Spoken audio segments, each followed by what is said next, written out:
Hey guys, welcome back to my channel. Thank you so much for tuning in. On today, we are going to be talking about inflation in 2024 and about 20 reasons why.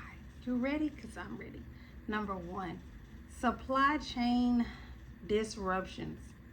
When supply chains are having a shortage and increased costs for the goods, that can definitely create inflation, because if they have a shortage and they're in high demand, they're going to have to raise their price to kind of keep up with it and figure it out soon. Number two, I just said it, increased demand. If they got a high demand, if they have a high demand for it and they just don't have the supply because of the demand, the price is going to have to go up. Okay? Whew. Rising energy prices. God. Y'all know it was so hot and miserable this summer. Miserable. So definitely the energy prices were definitely higher. The oil and gas prices were definitely impacted, because of the energy prices. Labor shortages. A tighter market can lead to labor shortages, and lower and higher wages may pass on to the consumer. So when there's a labor shortage, that means that people are working a lot more, the ones that they do have working. So that means they're paying them overtime. So that means us consumers are going to have to pay a higher price, because they're having to pay their employees a lot more money because they're short. Okay? Central bank policy. Central banks offer low interest rates. So that means that there can be some more supply and demand, because central banks have a lower rate. That means they can borrow money at a lower rate to get what we need faster. Commodity prices. That means raw materials is going to cost a lot more, because there is such a great demand. And with raw products, you really just can't, you can mass produce them, but you can't, because they're raw. It's nature, so it takes a while. It's not like you can just hey, hurry up, get to it. So that definitely plays a factor. Housing market pressures. The rising home prices and rents can significantly impact everything. I have ran across so many people that have said, since the pandemic, their rent has went up tremendously. I really hate that, because landlords are just getting really greedy. I understand for whatever reason they think that the prices need to go up, but it doesn't need to go up several $100s. That's really crazy. What are you doing? So yeah. And plus the interest rates right now are really high, so for housing. So right now it's a seller's market, but the buyers aren't buying because it's too high right now. So no.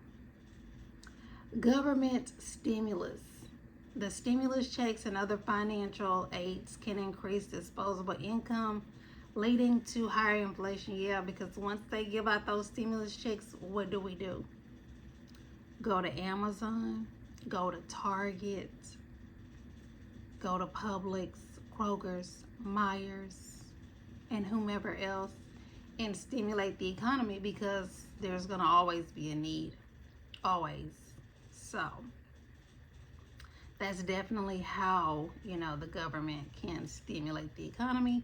They know, hey, give us their money, and what are we going to do? Spend it, honey. Okay? Increase production costs. Sometimes, in those manufacturers, they have to, materials cost more. So that means that things are going to cost more, because it costs more to produce them. So we definitely have to be aware and be mindful of that. Everything is just going up, and we're talking about why things are going up. Currency fluctuations. So a weaker currency makes it more expensive. So we feel the pressure of inflation, okay? We feel it because Everything is just on the rise. Healthcare costs. I've run into a lot of people that pay a lot of money in healthcare, out of their checks, and then, the deductible, and then the copay. You're like, I cannot afford all of this. Like, this is crazy. So yeah, it really is. Food prices. Oof. I have felt it because normally I would spend, a certain amount on certain things, and now just those same things are now $5 to $15 more. And I'm like, whoa, I didn't used to pay this much for this. Like, that's really crazy. Pandemic recovery. That C-19, woo, the economy is still trying to recover from that. 4 years ago, 2 years ago, that was just a really trying time for everybody, and we are still trying to recover from that. And I really like the good thing that came out of that was the opportunity to work from home, because everything, unless you were a restaurant and maybe a few other industries, were converted to work from home. So that was really good. There were some learning curves and stuff like that, but that was the best thing. That was the best thing to come out of it, was working from home. But yes, the economy is still trying to recover from that.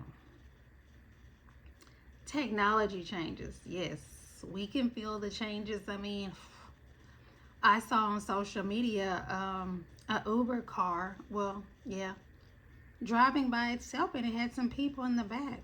And I'm like,